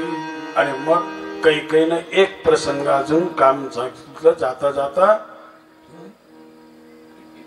रामा, जगाला माहित नाही, मला माहित आहे. एकदा पुन्हा राजा दशरथ स्वर्गामध्ये गेले होते, स्वर्गातून येत होते. कथा मोठी आहे, मला फक्त कामापुरतं सांगायचं आता. आणि तेव्हा आकाशामध्ये त्यांचा रथ खाली येत होता, तेव्हा एक काळा काळा पुरुष अंतराळामध्ये उभा होता, तसा त्रिशंकू होता तसा. आणि राजा दशरथाचा रथ असा खाली येत होता. तो माणूस इथंच उभा होता अंतराळात, मध्ये टांगलेला. तिथं आल्यावर राजा दशरथांनी त्याचा रथ स्थिर केला. एकटेच होते राजा दशरथ. त्यांना विचारलं, कोण आहेस तू? माझ्याकडे पाठ करून बसतोय. त्यावेळेला त्यांनी लगेच बोलायला सुरुवात केली त्या काळ्या माणसानं. तू आज राजाचा पुत्र आहे, राजा दशरथ आहेस, अयोध्येचा राजा आहे. तू स्वर्गामध्ये गेला होता, इंद्राच बरोबर तुझी काही बोलणी चालणी झाली, तू तुझ्या राज्यात निघालाय. अरे, मला आज राजाचा म्हणून ओळखतोय, अयोध्येचा राजा म्हणून ओळखतोय, मला दशरथ म्हणून ओळखतोय, आणि माझ्याकडे पाठ करून बोलतोय, म्हणजे तोंड करून का बोलत नाहीस? तो म्हणला, मी जर तुझ्याकडे तोंड केलं, जर माझी नजर तुझ्यावर जर पडली तर तुझं पतन होईल. असं कसं काय शक्य आहे? एवढी तुझ्या नजरेत जादू आहे? राजा दशरथानं सांगितलं माझं जे व्हायचं असेल ते होऊ दे, पण माझ्याकडे तोंड करून बोल, मला पाहू दे कोण आहेस तू. आणि त्याने तोंड फिरवलं, आणि जसं त्याने तोंड फिरवलं तसे राजा दशरथ रथातून खाली पडले. ही घटना आपल्या महाराष्ट्रातली आहे. कुठं? सिन्नर तालुक्यात, यांच्या गावाजवळ सिन्नर तालुक्यामध्ये. सिन्नर वरून मधून घोटीला जाताना घोरवडला जिथे जातात टाकेत तीर्थ सगळ्यांनी पाहिलं असेल. गोपाळ महाराज घोरवडला गेले तुम्ही? हा हा टाकेत तिथं रावणाची त्याची लढाई झाली, पण तिथं जटायू राहत होतं, त्याचं मूळ राहण्याचं ठिकाण ते घोरवड पांढरुली घाटाच्या खाली. आणि जसे राजा दशरथ वरून रथातून पडले, म्हणून महाराज शनीची वक्रदृष्टी ज्याला आहे ना त्याला फार 7:30 घाबरावं लागते. बरं, प्रत्येक ज्याला 7:30 येतो ज्योतिषाकडे गेल्यावर विचारतो अजून किती दिवस राहिली. कोणत्याही माणसाने ज्योतिषाला विचारलं का मला 7:30 कधी लागणार आहे? लागायची वाट नाही बघ, जायची. आणि खाली हा जटायू होता. जटायू ही जात कोणती आहे? गृध म्हणजे गिदड, निडाय का. आणि त्याने आपले दोन्ही पंख पकडले आणि सगळ्यात तीक्ष्ण नजर जर कोणाची असेल तर ती घोबडाची. आणि असे पंख फैलावले, वरून काहीतरी येते एवढंच माहितीये. राजा दशरथ हे माहित नाही. आणि जसं असे पंख फैलावले तसे राजा दशरथाला पंखावर घेतला. तुम्ही पाहिला असेल त्या सर्कशी मध्ये उड्या खेळणाऱ्यांच्या खाली त्या जाळ्या असत्या. जाळ्या जर मध्ये हात निसटून जर पडला तर त्याच्यात पडला पाहिजे. तरी पण महाराज वरून पडल्याच्या नंतर पंखावर घेतले तरी राजा दशरथ बेशुद्ध पडले. त्याने आल्हाद खाली टेकवलं आणि त्याच पंखाने हवा घातली राजा दशरथाला जटायूनं. थोड्या वेळानं राजा दशरथ शुद्धीवर आले आणि मग त्यांनी पाहिलं, कोण आहे तू? त्या लिंगाला जटायू म्हणतात. कोणाचा पोरगा? म्हणजे माझे वडील सूर्याच्या रथावर जे सारथी आहेत ना अरुण, त्यांचा मी पुत्र आहे. एकटाच दिसतो. मला एक भाऊ होता, पण तो आम्ही दोघे जण वडिलांना भेटायला गेलो त्यावेळेला त्याची पंख जळाली. त्याचं नाव संपाती. तो कुठं जाऊन पडला मला काही माहित नाही. बरोबर, मला आज तू वाचवलंस. जर तुझ्या पंखावर पडून सुद्धा जर मी बेशुद्ध झालो तर जमिनीवर पडल्यावर तर मी काल्याच कीर्तन. बोल, काय देऊ तुला मी तू काही द्यावंस, मला प्रसन्न व्हावा म्हणून नाही. कोणीतरी येतंय, मनुष्य दिसतोय म्हणून वाचवायचा प्रयत्न केलाय. पण राजा दशरथ म्हणले, एवढे उपकार केल्याच्या नंतर रिक्त पानीर न गच्छेत राजा नाम देवताम गुरुम, खाली हातानं कसा जाऊ? हो, राजा आहे. पुन्हा माग आता ऐका. पुन्हा पुन्हा राजा दशरथाने आग्रह केल्यामुळे जटायू म्हणाला, काय म्हणाला? हे बघ, माझं आता वय होत आले. अजून काही दिवसांनी मी माझे प्राण सोडेल. मला मूल नाही, बाळ नाही, भाऊ नाही, बहीण नाही, कोणी नाही. हे फक्त 5 मिनिटं शांततेत ऐका, म्हणजे तुम्हाला कळेल का वनवासाला राम पाठवलाय. तेव्हा माझी अंत्येष्टी करण्यासाठी, मला अग्नी देण्यासाठी आणि मला शेवटचं पाणी पाजण्यासाठी तू का म्हणे हरी माझी कोणी नाही. तेवढं मला, तुला 4 मुलांचा तू पिता, त्याच्यातला एक मुलगा माझी अंत्येष्टी करण्याकरता मला दे. तोपर्यंत राजा दशरथाला मुलबाळ नव्हतं. राजा दशरथानं सांगितलं, अरे जटायू काय मागितलंस तू? जे माझ्याकडे नाही ते मागितलंस. अरे मला अजून मुलगा नाहीत, मी तुला मुलगा देणार कसा? राजा दशरथा, ही गिधाडाची वाचा आहे, खोटी होणार नाही. तुझ्या नशिबामध्ये 4 पुत्र आहेत. आज नाही तर उद्या कधीतरी तुला 4 पुत्र होणार. 4 पुत्रांचा पिता तू होणार आहेस. गिधाड सांगते. आणि मग राजा दशरथ म्हणाले, जर तुझी वाणी खरी झाली, आपण नाही एखादं म्हणलं काय ना, तुझ्या तोंडात साखर पडो, घालायला कोणीच येत नाही काम झाल्यावर. जर तुझी वाणी खरी झाली तर मला होणारा थोरला पोरगा, शब्द नीट ऐका, मला होणारा थोरला पोरगा हा मी तुला मानसपुत्र म्हणून देईल आणि तोच तुझी अंत्येष्टी करील आणि शेवटचं पाणी तुला पाहिजे. जटायूला वचन दिलं. त्याच्यानंतर राम झाले, यज्ञ झाला, सगळं झालंय. आणि आज काही सांगते, रामा वडिलांच्या वचनातून मुक्त होण्याकरता केवळ रावण आणि कुंभकर्ण मारायला जाऊ नकोस, तर जाता जाता मध्यंतरी जटायूचं आयुष्य संपत आलेलं आहे. माझा थोरला पोरगा तुला मी मानसपुत्र म्हणून तुझी अंत्येष्टी आणि तुला पाणी प्यायला पाजायला देईल. म्हणजे तू खऱ्या अर्थानं जटायूचा मानसपुत्र आहे दिलेल्या वचनाप्रमाणे. आणि म्हणून जाता जाता दंडकारण्याच्या बाजूला जा. नाहीतर आजही तुम्हाला सांगतो, आपल्यातली किती आळंदीला शिकलेली मुलं असतील का जी आज हरिद्वारला ऋषिकेशला शिकायला गेली, का इकडे कर्नाटकात गेली. जायची दिशा कोणती आहे शिकायला? तपश्चर्या जर करायची असेल तर हिमालयात जावं लागेल महाराज, बरोबर की नाही? भगवान रामाला वनवास मिळाल्याच्या नंतर भगवान रामानं हिमालयाकडे जायला पाहिजे होतं का दक्षिणेकडे निघायला पाहिजे होतं? साध गणित. तेवढा जटायूचा उद्धार कर, दिलेल्या वचनातून पूर्ण होशील. आणि आपल्याला सगळ्यांना कल्पना आहे जटायूचा उद्धार भगवान रामानं केला. भगवान रामानं केलाय महाराज. फार खोलात आहे महाराज तिच्यात. अद्भुत रामायण आणि कबंध रामायण. हो, कोण कोणाच्या बायको करता आज आपल्या जीवाची बाजी लावील? सीते करता माझ्या जटायूनं प्राणांची बाजी लावली. अध्यात्माच्या चाकुरीतून सीतामाई माझ्या जटायूची सून लागते. या हिशोबानं जर मानसपुत्र राम आहे तर सीता कोण?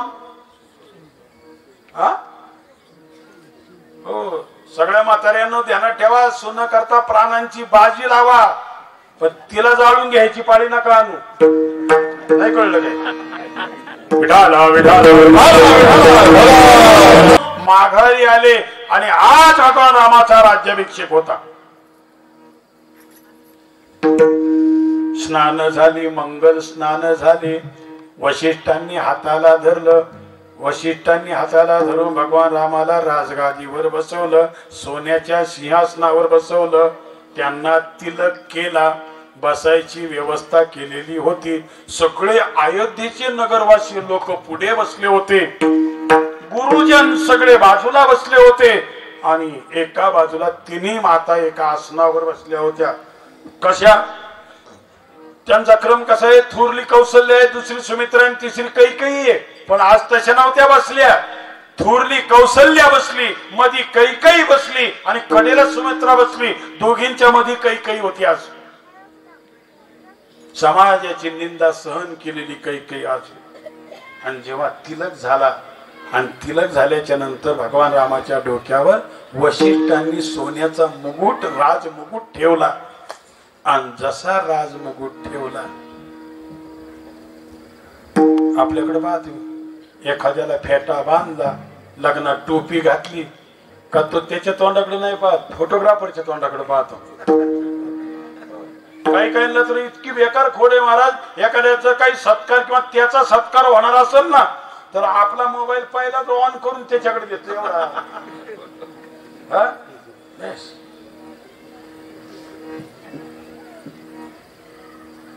भगवान रामानं पाहिलं ते गुरुजींकडे नाही, प्रणाम केला गुरुजींना आणि पाहिलं ते कैकेयीकडे. कैकेयीच्या डोळ्यात अश्रू होते. रामानं पाहिलं, गुरुजींना प्रणाम केला आणि गुरुजींना प्रणाम केल्याच्या नंतर राजा भगवान राम कैकेयीच्या तिन्ही मातांकडे गेले. आता सगळ्यांना वाटत होतं आता तुम्ही विठ्ठल रखमाई भजन घेऊ आपण लगेच. झाल्याबरोबर मध्ये बुक्का लावतात की नाही इकडं? मधून सुरुवात करणार का कडनी करणार? काय करायला कडनी करणार ना. मग रामानं पाय इकडून पळायला पाहिजे होतं, मधी सुरुवात केली. आणि कैकईचं दर्शन घेतलं. कैकईनं तसाच भगवान राम उचलला आणि छातीला लावला. डोळ्यातून अश्रूंच्या धारा गळत होत्या.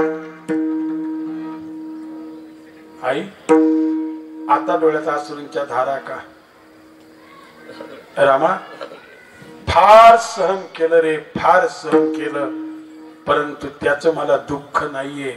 पण जरा बारकाईनं बघ ना, माझे अश्रू कुठून येतात आणि कोणते अश्रू येत. माणूस 2 वेळेला रडतो सज्जनांनो. एकदा अति दुःख झाल्याच्या नंतरही माणूस रडतो आणि अति आनंद झाला तरी माणूस रडतो. का नाही रडतो? डोळ्यातून पाणी येतं, पण दुःखाच्या अश्रूंचं पाणी गरम असतं आणि आनंदाच्या अश्रूंचं पाणी थंड असतं. अजून कोण सांगतो? आपल्या डोळ्याला 2 कोर आहेत, एक नाकाच्या बाजूला, एक कानाच्या बाजूला. दुःखाच्या अश्रूंचं पाणी इकडच्या कोरेतून